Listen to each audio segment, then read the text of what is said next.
नमस्कार दोस्तों, बहुत बहुत स्वागत करता हूं आप सभी का आपके अपने चैनल बी कॉम कॉर्नर के ऊपर। आज का वीडियो बहुत ज्यादा स्पेशल और इम्पोर्टेंट होने वाला है तमाम बी कॉम प्रोग्राम और ऑनर्स के सेमेस्टर 3 के स्टूडेंट्स के लिए। उम्मीद करता हूं आप सभी इस वीडियो लेक्चर के दरमियान मेरे साथ आखिरी तक बने रहेंगे।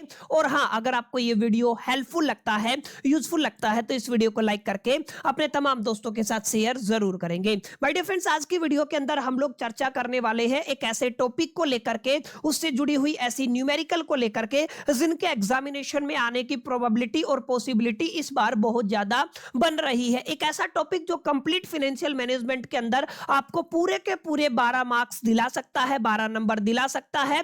एंड मोमेंट पर जो मेरे भाई बंधु तैयारी कर रहे हैं उनके लिए आज का वीडियो बहुत बहुत बहुत इंपॉर्टेंट होने वाला है। तो आप लोग मेक श्योर करके एक एक चीज को अच्छे से अंडरस्टैंड कीजिएगा। और मार्क माई वर्ड्स, जो पीडीएफ मैं आपको आज प्रोवाइड कर रहा हूं और आपको जो मैं न्यूमेरिकल दे रहा हूं, उन तमाम न्यूमेरिकल्स को जरूर प्रैक्टिस कर लीजिएगा। मैंने न्यूमेरिकल के साथ ऑलरेडी आंसर को भी लगा दिया है, ताकि एक आध क्वेश्चन हम लोग प्रैक्टिस ना कर पाए तो आप लोग उसको देख करके समझ सके, और उस तरीके का सवाल अगर आपके एग्जामिनेशन के अंदर आता है तो आप लोग उसको इजीली टैकल कर पाए। देखिए, हम लोग बात कर रहे हैं माय डियर फ्रेंड्स आपके फाइनेंशियल मैनेजमेंट की यूनिट 4 को लेकर के। जैसा कि आप सभी जानते हैं, यूनिट 4 अपने आप में काफी अच्छा खासा वेटेज रखती है, आप सभी जानते हैं। ठीक है, यूनिट 4 के अंदर माय डियर फ्रेंड्स केवल आपको 3 टॉपिक पढ़ने पड़ते हैं। पहला टॉपिक आपका एमएम अप्रोच रहता है, और दूसरा टॉपिक माय डियर फ्रेंड्स आपका गोल्डन मॉडल रहेगा, आपको याद रखना है। और जो तीसरा टॉपिक है जो आपको पढ़ना है, that is the Walter model. तो माय डियर फ्रेंड्स केवल इन 3 टॉपिक हैं, इन 3 मॉडल के ऊपर आपको एक 12 नंबर का न्यूमेरिकल और 6 नंबर का थ्योरेटिकल क्वेश्चन देखने को इस बार आपके फाइनल एग्जामिनेशन के अंदर मिलेगा। और इन तीनों के अंदर भी आप लोग my dear friends golden model को एक बार के लिए स्किप कर सकते हैं। आपकी कोशिश रहनी चाहिए, सबसे ज्यादा जो प्रोबेबिलिटी बन रही है, सबसे ज्यादा जो संभावनाएं हैं, वो आपके वोल्टर मॉडल से क्वेश्चन आने की है।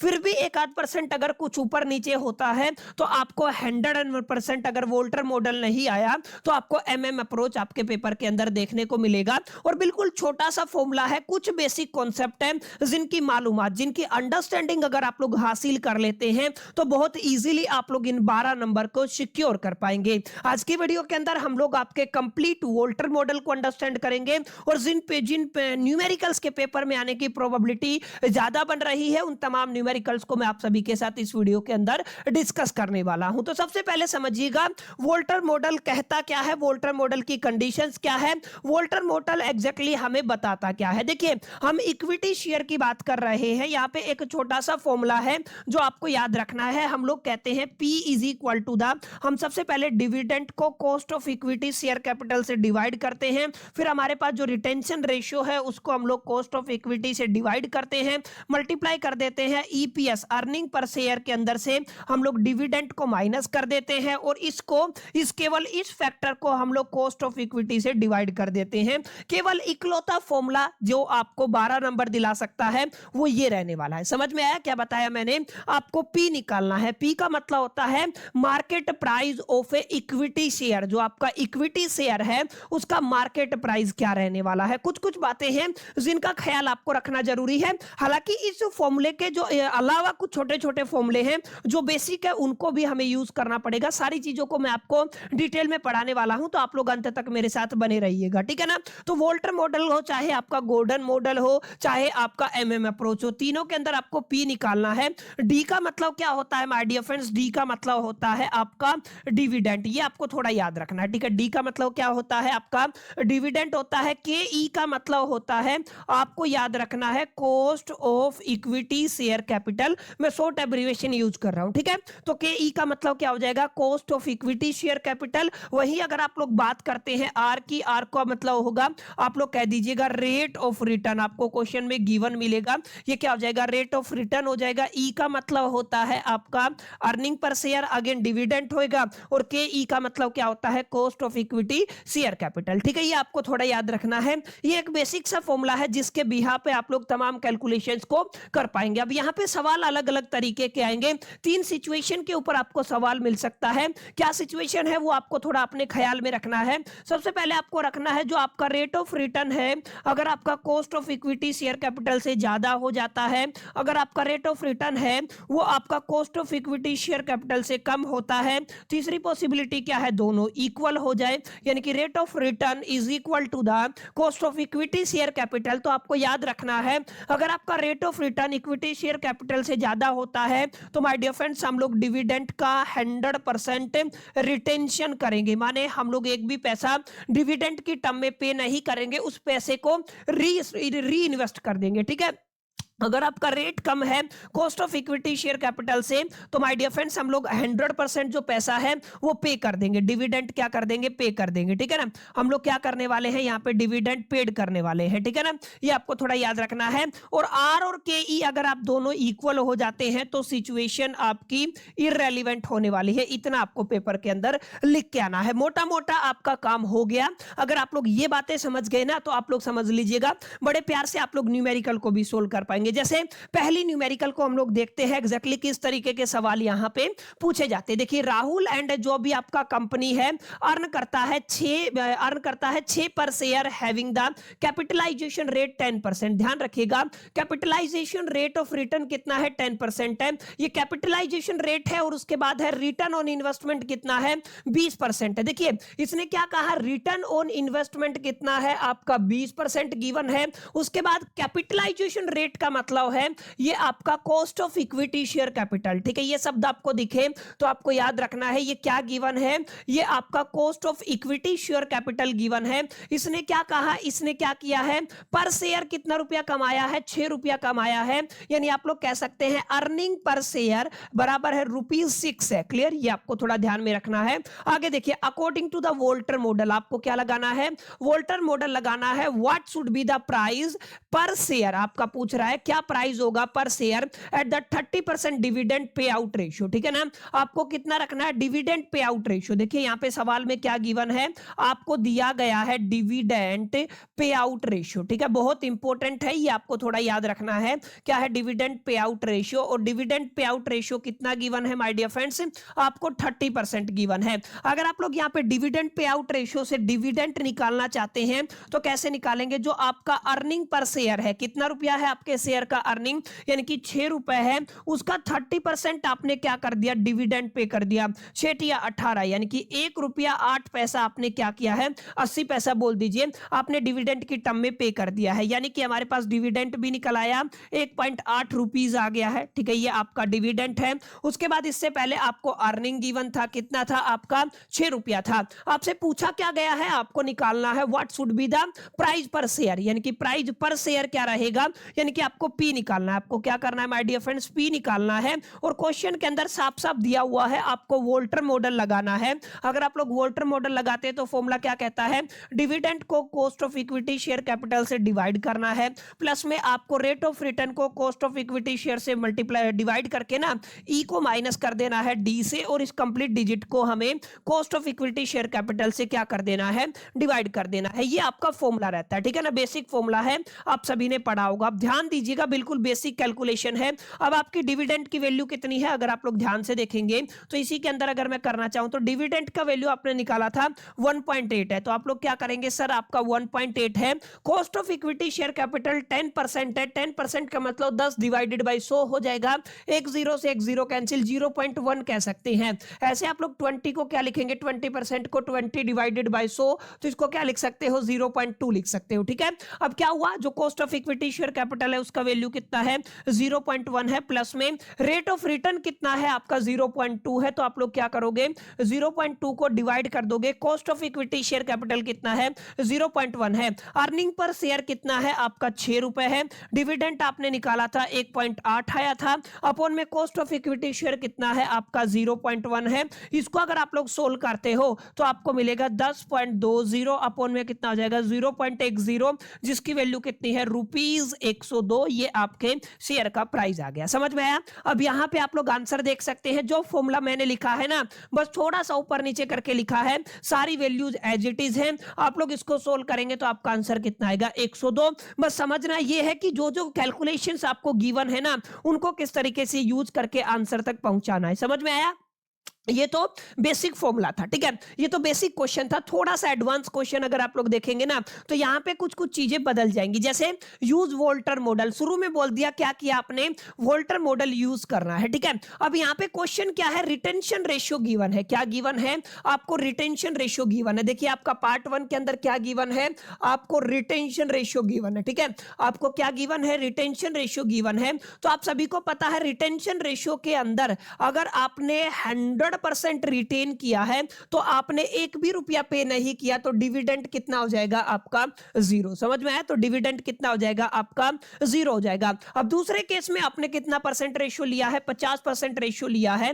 अगर आप लोग 50% रिटेन करते हैं, ऑब्वियस सी बात है 50% रिटेन करेंगे तो डिविडेंड कितना हो जाएगा आपका, 50% हो जाएगा। और तीसरे केस में अगर आप लोग 0% रिटेंशन रखते हैं तो डिविडेंड कितना हो जाएगा, 100% हो जाएगा। समझ में आया, दिस इज द लॉजिक। यही आपका यहाँ पे क्या रहने वाला है, लॉजिक रहने वाला है। डिविडेंड गिवन नहीं है डायरेक्टली, इनडायरेक्ट वे में इसने रिटेंशन रेशियो दिया है। और रिटेंशन रेशियो के रिजल्ट को आपको याद रखना, अगर आपको इसका रिजल्ट याद है तो बहुत इजीली इसको टैकल कर पाएंगे। कॉस्ट ऑफ कैपिटल यानी कि आपको क्या गिवन है my dear friends, cost of capital, cost of equity share given है।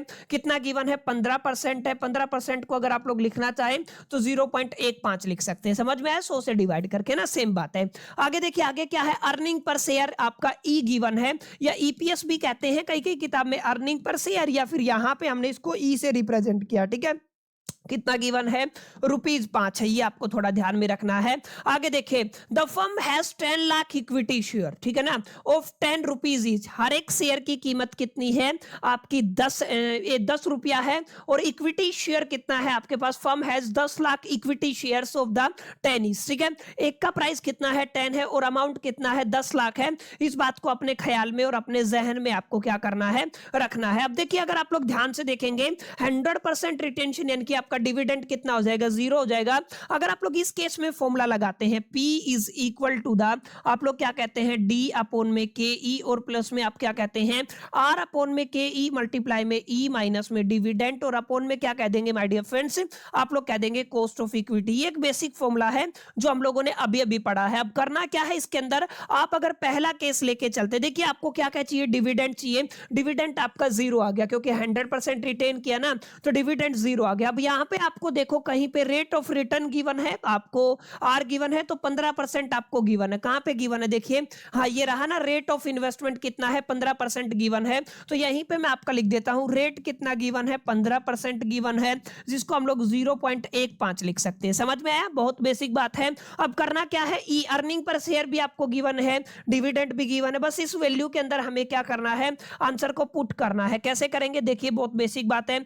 डिविडेंड अगर आपका जीरो है तो ये 0 बटा समथिंग, ये तो वैल्यू 0 हो जाएगी, और ये वाला फैक्टर भी आपका क्या हो जाएगा, 0 हो जाएगा। रेट ऑफ रिटर्न कितना है, 0.15 है। इसको डिवाइड कर देना है कॉस्ट ऑफ इक्विटी से। कॉस्ट ऑफ इक्विटी कितना है आपका, सॉरी दोनों चीजें सेम है। कॉस्ट ऑफ इक्विटी कितना है आपका, cost of equity, sorry cost of equity है आपका 10%, याद रखिएगा। कॉस्ट ऑफ इक्विटी कितना है, 10% है, तो यहाँ पे आ जाएगा 10 और यहाँ पे 15, ठीक है। कॉस्ट ऑफ इक्विटी कितना है आपका, 0.10 है। आपको अर्निंग करना है ईपीएस, अर्निंग पर शेयर से। अर्निंग पर शेयर कितना है, ₹5 है, डिवाइड करना है कॉस्ट ऑफ इक्विटी शेयर से, कितना आ जाएगा, 0.10। अगर आप लोग इसको सोल्व करते हैं तो आपको आंसर मिलेगा। यहाँ पे देखिए 100% रिटेंशन है तो ये आपकी अमाउंट जीरो होगी। अगर आप लोग इसको सोल्व करते हैं तो आपको कितना रुपया मिल जाएगा, 75 रुपए, ठीक है। आपका अमाउंट कितना आ जाएगा, 75। ये हो गया आपका आंसर, ठीक है। अब अगर आप लोग 50% रिटेंशन रेशियो रखते हैं तो डिविडेंड कितना हो जाएगा आपका, 50% हो जाएगा। अब समस्या ये है 50% का क्या मतलब है, 50% का मतलब है आप लोग इसको 0.5 लिख सकते हैं, ठीक है। तो आप लोग क्या कहेंगे, यहाँ पे आप लोग डिविडेंड कितना लिख सकते हैं, 0.5 लिख सकते हैं, ठीक है। इसको आपको थोड़ा याद रखना है। आई होप कितनी बातें आपको समझ में आई होंगी। सिमिलर मैनर में जब आप लोग नो रिटेंशन करेंगे तो डिविडेंड पूरा का पूरा कितना हो जाएगा, 100%। माने नो रिटेंशन के केस में हम लोग पूरा का पूरा क्या लेके चलेंगे, डिविडेंड लेके चलेंगे। अब ध्यान रखिएगा, डिविडेंड अगर आपका 50% है और अर्निंग पर शेयर कितना है आपका, कितना था आपका अर्निंग पर शेयर, ₹5 था, तो 5 का 50% कितना हो जाएगा, 2.5। समझ में आया, तो डिविडेंड कितना आ गया आपका, 2.5 आ गया। तो ये वाला पार्ट आप लोग सोल्व कर लेंगे। सेम नो रिटेंशन का केस भी आप लोग सोल्व कर लेंगे। समझ में आया? सिर्फ बेसिक बातें हैं, अगर आप लोग थोड़ा थोड़ा भी ध्यान देंगे ना तो बड़े प्यार से इस न्यूमेरिकल को सोल्व कर सकते हैं। एक और तरीके का न्यूमेरिकल मैं आप सभी के लिए लेके आया हूं जिसको आप लोग बड़े प्यार से हैंडल कर सकते हैं। The earning per share of A company is 20 rupees. देखिए क्या गिवन है आपको, अर्निंग पर शेयर गिवन है। अर्निंग पर शेयर का माने आप लोग क्या कह सकते हैं, ई गिवन है, कितने रुपीज है, 20 रुपीज है, ठीक है। आगे क्या गिवन है, the face value of A share, face value कितनी है, 100 रुपए है, तो मैं इसको FV से रिप्रेजेंट कर देता हूं, आपके रुपीज 100 है, ठीक है। फेस वैल्यू कितना है, 100 रुपए है। The rate of return of A company 25%। अगर आप लोग रेट ऑफ रिटर्न की बात करते हैं तो क्या कहेंगे, 25% है, यानी कि आप लोग कह देंगे 0.25 है आपका रेट ऑफ रिटर्न है।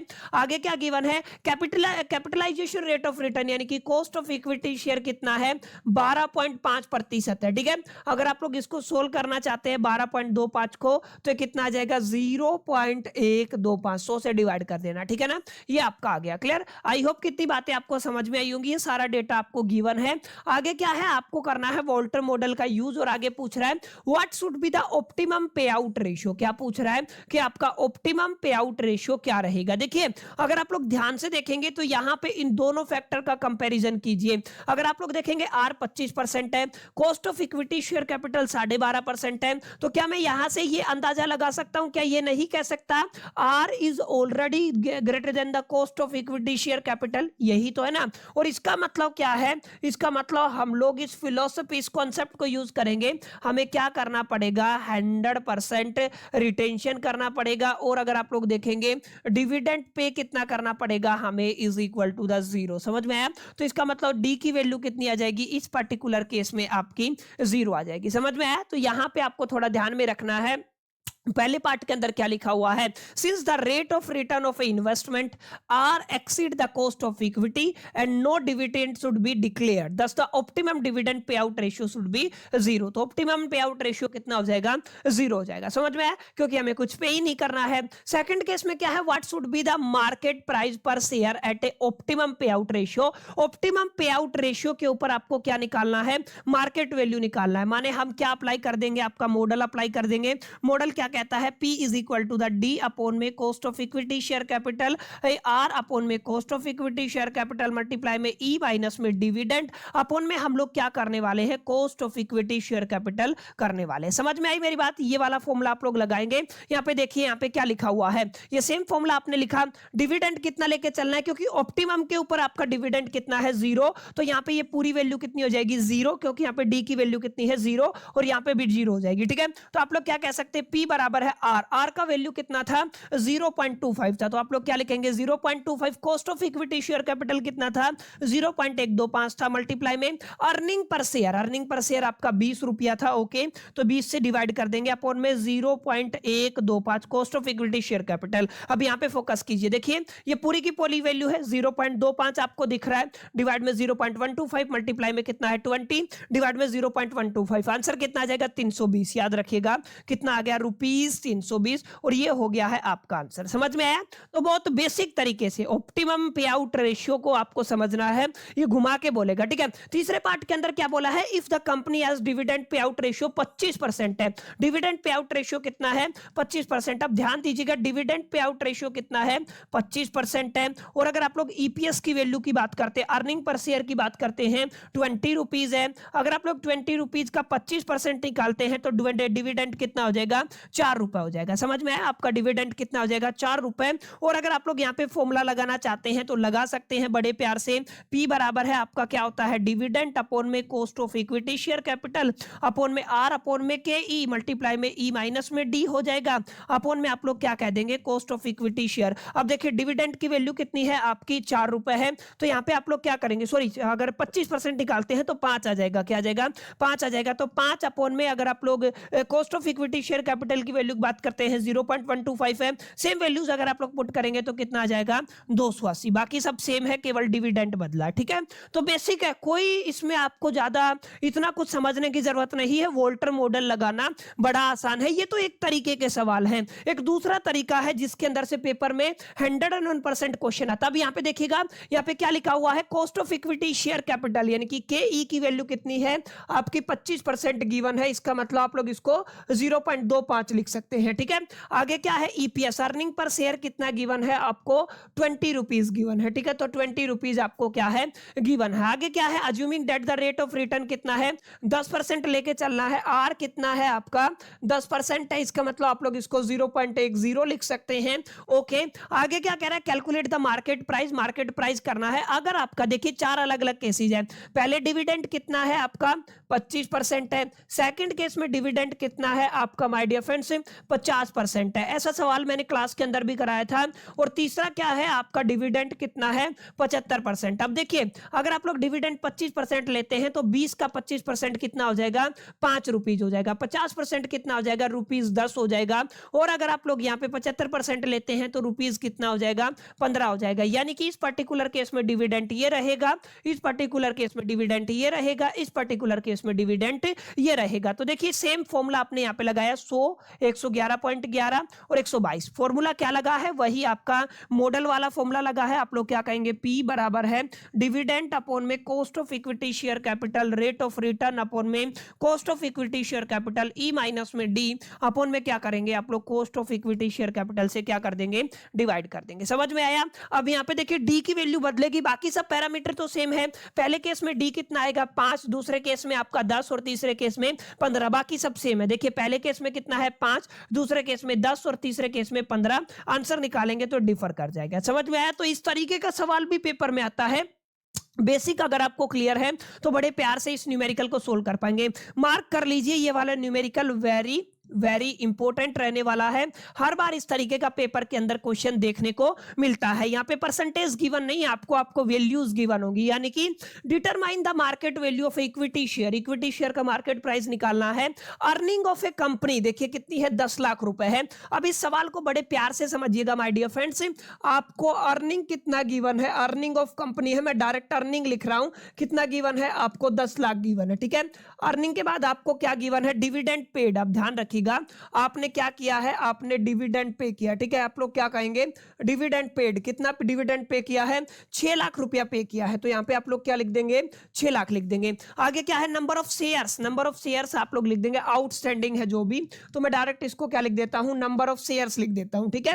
अब नंबर ऑफ शेयर्स कितने हैं आपके, 2 लाख हैं। तो आप लोग क्या कहेंगे, सर यहाँ पे आपके नंबर ऑफ शेयर्स कितने आ गए, 2 लाख आ गए हैं। इसके अलावा आपको क्या करना है, प्राइस अर्निंग रेशियो, ये आपका मास्टर स्ट्रोक है। देखिए यहाँ पे क्या है, प्राइस अर्निंग रेशियो, ठीक है ना। पीई रेशियो बोलते हो आप लोग इसको, क्या कहते हो, पीई रेशियो। कितना गिवन है आपको, 8 गिवन है। आगे देखिएगा आपको क्या गिवन है, रेट ऑफ रिटर्न, ठीक है। रेट ऑफ रिटर्न माने आर की वैल्यू गिवन है, कितना है आपका, 15% है। क्वेश्चन क्या कह रहा है, क्वेश्चन कह रहा है are you satisfied with the current dividend policy of the firm, if not what should be the optimal dividend payout ratio. आपको क्या निकालना है, optimal dividend payout ratio, वही आपको कैलकुलेशन करना है। और also calculate the price at the ratio, इस रेशियो के ऊपर आपको वोल्टर मॉडल लगा करके ना प्राइस को कैलकुलेट करना। 2 बातें मैं आपको यहाँ पे बताना चाहूंगा।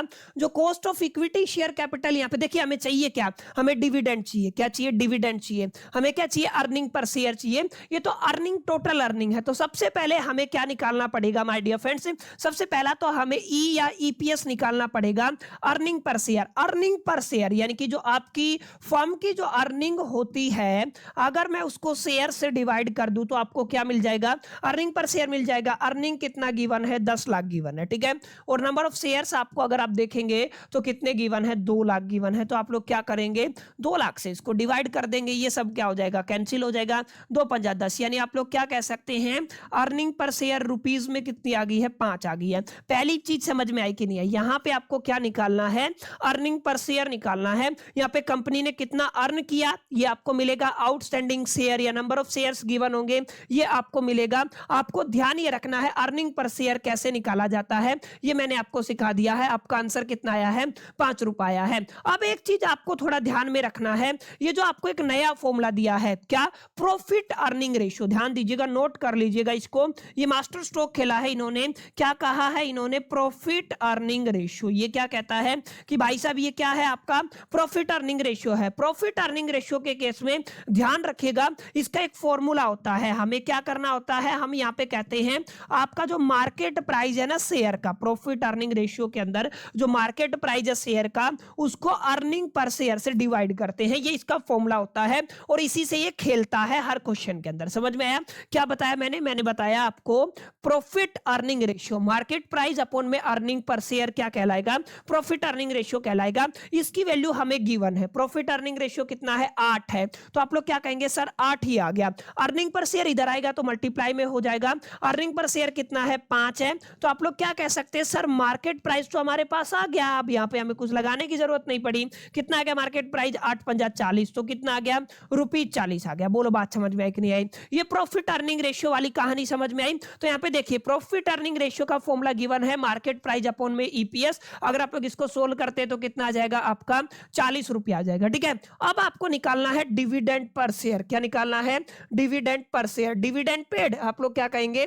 आपकी कंपनी ने या फर्म ने जितना भी डिविडेंड पे किया है उसको अगर मैं डिवाइड कर देता हूं नंबर ऑफ शेयर से, याद रखिएगा किससे डिवाइड कर देता हूं? नंबर ऑफ शेयर से, तो आपको रिजल्ट मिल जाएगा। डिविडेंड पेड कितना है? डिविडेंड पे किया है 6 लाख रुपया, तो आप लोग क्या कहेंगे? सर हमारे पास कितना है? 6 लाख है। डिवाइड कर देंगे नंबर ऑफ शेयर्स कितना है? 2 लाख से, तो कितना आ जाएगा?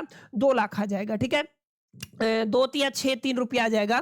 तो आप लोग क्या कहेंगे? आपका जो डीपीएस आया है, डिविडेंड पर शेयर जो आया है वो कितना आया है? ₹3 आया है। देखिए यहाँ पे कितना आ गया? डिविडेंड कितना आ गया आपका? ₹3 आ गया। ठीक है ना, इतनी बात समझ में आई? बेसिक कैलकुलेशन थी, कोई यहाँ पे सच एज रॉकेट साइंस नहीं था। समझना एक और है, यहाँ पे पूछा गया है डिविडेंड पे आउट रेशियो। क्या पूछा गया है? Dividend payout ratio. Formula छोटा सा होता है, आपको याद रखना है, क्योंकि यहाँ पे अलग अलग फॉर्मूले हैं, फिर इनका इस्तेमाल आप लोग करते चलेंगे। क्या पूछा गया है? आपसे पूछा गया है डिविडेंड पे आउट रेशियो। क्या पूछा गया माय डियर फ्रेंड्स? आपसे डिविडेंड पे आउट रेशियो। तो यहीं पे लिख देता हूं, जब भी आपसे पेपर में पूछा जाए, क्या पूछा जाए? आपको क्या निकालना है? आपको निकालना है डिविडेंड पे आउट रेशियो। क्या निकालना है आपको? Dividend payout ratio. तो उस केस में हमें क्या करना है? जो आपने डिविडेंड पर शेयर निकाला है और जो आपने अर्निंग पर शेयर निकाला है, दोनों को डिवाइड कर देंगे। डिविडेंड पर शेयर और अर्निंग पर शेयर को क्या कर देंगे? डिवाइड कर देंगे। डिविडेंड पर शेयर आपका ₹3 आया है और अर्निंग पर शेयर आपका ₹5 आया है। अगर आप लोग इसको डिवाइड करते हैं 0.6 आता है, और अगर आप लोग परसेंटेज में कन्वर्ट करते हैं तो 60% आता है। ठीक है, तो यहाँ पे देखिए dividend payout ratio DPS upon में ईपीएस कितना आ गया? 60%। समझ में आया कि नहीं आया? बताइए। ठीक है, ओके। इससे आगे अगर आप लोग चलते हैं ना, तो हमें ऑलमोस्ट चीजें मिल गई है। डिविडेंड पे आउट रेशियो मिल गया है। अब अगर मैं आपसे पूछूं कि आपको कॉस्ट ऑफ इक्विटी निकालना है, तो याद रखिएगा जो भी आपका डिविडेंड पे आउट रेशियो है या जो आपका प्रॉफिट अर्निंग रेशियो है, ठीक है ना, जो भी आपका प्रॉफिट अर्निंग रेशियो है उसका रेसिप्रोकल जो होगा ना, वो आपका equity cost of equity share capital होगा। याद रह जाएगा। यहाँ पे देखिए अलग अलग फॉर्मूले मैंने आपको कराए हैं। एक फॉर्मूला हमने यहाँ पे किया है, ठीक है, एक फॉर्मूला हमने यहाँ पे किया है, और एक फॉर्मूला मैंने आपको यहाँ पे कराया है, और एक फॉर्मूला आपको यहां पे कराया है। ठीक है, ये नए फॉर्मूले जिनको आपको याद रखना है। अब अगर आप लोग cost of equity share capital निकालना चाहते हैं तो प्रॉफिट अर्निंग रेशियो से आप लोग इसको निकाल सकते हैं। 1/, प्रॉफिट अर्निंग रेशियो को करेंगे तो आपको cost of equity share capital मिल जाएगा। तो आपकी ये कितना था? पीई रेशियो कितना था? 8 था। तो 1/8 अगर आप लोग करेंगे तो आपको क्या मिल जाएगा? Cost of equity share capital मिल जाएगा। ठीक है, तो यहाँ पे आप लोग देख सकते हैं 1/8, और 1/8 का मतलब होता है 0.125, इसका मतलब क्या हो गया? 12.5%। ठीक है, तो ये आपका हो गया cost of equity share capital. अब ये सारी वैल्यूज आप सभी के पास है, ठीक है ना, आप लोगों के पास क्या है? सारी वैल्यूज अगर आप लोग देखेंगे तो आपका रेट ऑफ रिटर्न कितना है? 15% है। ओके सर, इसके बाद आपने देखा आपका जो cost of equity share capital आया है वो 12.5% आया है, यानी कि के ई की वैल्यू कितनी आई है? 12.5% आई है। और यहां से क्लियरली दिख रहा है आपका रेट ऑफ रिटर्न ज्यादा है किससे? Cost of equity share capital से। माने हम लोग ये कह सकते हैं 100% रिटेंशन रहेगा। 100% रिटेंशन का मतलब डिविडेंड कितना हो जाएगा? 0। हो गया क्वेश्चन सोल्व। डिविडेंड कितना हो जाएगा? 0। देखिए डिविडेंड 0 है, अपॉन में cost of equity share capital, फिर आर की वैल्यू अपॉन में के ई की वैल्यू, और डिविडेंड 0, इसको वैल्यू को पुट करेंगे ₹48 आ जाएगा। समझ में आया? तो बेसिक है। कोई डाउट रहे तो कमेंट जरूर कर दीजिएगा। अगर आपका रिस्पॉन्स इस वीडियो के ऊपर अच्छा रहता है, अगर आपको चीजें समझ में आती हैं, तो मैं MM अप्रोच के लिए भी एक वीडियो आप सभी के लिए रेडी कर दूंगा। ठीक है, ये सेम क्वेश्चन है माय डियर फ्रेंड जो अभी अभी मैंने कराया है, इंपॉर्टेंट मार्क कर लीजिएगा।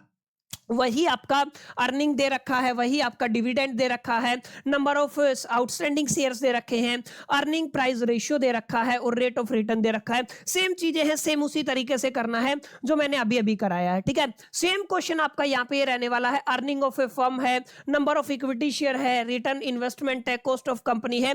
ये कुछ क्वेश्चन है माय डियर फ्रेंड जो एज इट इज रहने वाले। क्लियर है, इसके अलावा आपको कुछ नहीं करना है। ठीक है, तो ये मैंने पीडीएफ के अंदर डाल दिया है। जहां पे भी आप लोगों का डाउट रहता है आप लोग मेरे को कमेंट करके जरूर बता सकते हैं, अगली वीडियो के अंदर मैं कवर करा दूंगा। अगर आप लोगों को चाहिए ऐसा ही एक वीडियो मैं एमएम अप्रोच के ऊपर बना दूं तो कमेंट करके जरूर बताइएगा। बाकी मैं आपको क्लियर कर रहा हूं, ध्यान रखिएगा। यहां से आपको 6 नंबर का थ्योरी क्वेश्चन भी दिखेगा। ठीक है, उस थ्योरी क्वेश्चन को भी मैं अपलोड कर दूंगा, लेकिन 12 नंबर की न्यूमेरिकल है और 12 नंबर की न्यूमेरिकल के अंदर आपका वोल्टर मॉडल आता है या एमएम अप्रोच आता है। वोल्टर मॉडल के इनसे बाहर आपको इसी तरीके का सवाल दिखेगा, इससे बाहर कोई क्वेश्चन आपको देखने को नहीं मिलेगा। बहरहाल उम्मीद करता हूं आपको वीडियो पसंद आया होगा। वीडियो अच्छा लगा तो इस वीडियो को लाइक जरूर कर दीजिएगा, दोस्तों के साथ शेयर करना मत भूलिएगा। पहली दफे चैनल पे आए तो सब्सक्राइब करके बेल आइकन को जरूर प्रेस कर दीजिएगा। मिलते हैं अगली वीडियो के अंदर, जब तक के लिए मैं तो कीप लर्निंग।